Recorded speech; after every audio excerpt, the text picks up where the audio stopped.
We decided this past fall that we need to do a BioBlitz out here because there were a couple of threatened species that we didn't know existed in this area. So we were just wondering, well, what else is out here?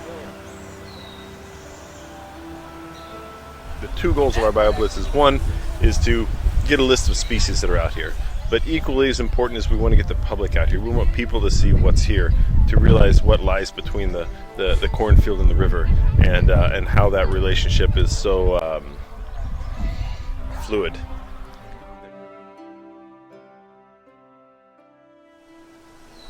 I am Dr. Sam Heads, and I'm an entomologist. I work on insects. Invertebrates are 98% of animal life, yes, or 97.5 or something like that. It's a ridiculously high number. So insects are very diverse, and so you kind of need a number of entomologists at a BioBlitz to cover all the ground.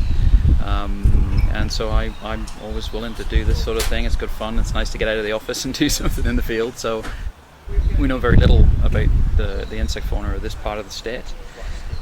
So this is going to be a tremendous opportunity for us to get a better idea of which species are here, and it's very useful to know where species occur, because some insect species are important pests, some are disease vectors, things like mosquitoes and ticks and things like that. Other insects are important pollinators, and they're very important ecologically, and so it's good to know what species occur where, so that you can determine management strategies for an area, sort of, because if you don't know it's there, you can't protect it, right?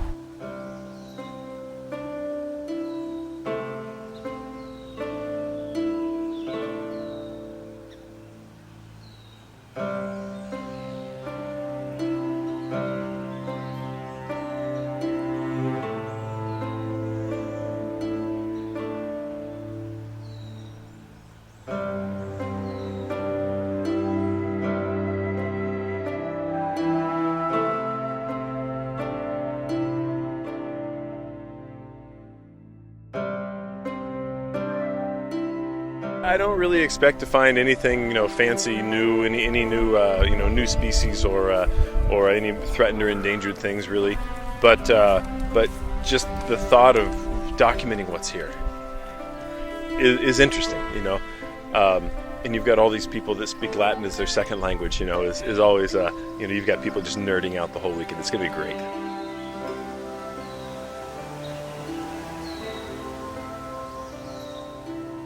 When the river is flooding is the most amazing time to be out here, because you've got wildlife coming up to you. You've got the river coming up, and you can see and understand why and how the floodplain works. You realize why certain invasive species can't survive in the floodplain and why certain species do survive. All of the invertebrates and the turtle traps and the fish nets, they all were bringing in their catches, and we're counting and looking. The insect people were just racking in. I think they got over 400 species. It's been a great time introducing people to what's out here, why it's here, what the floodplain does. It's just a great experience.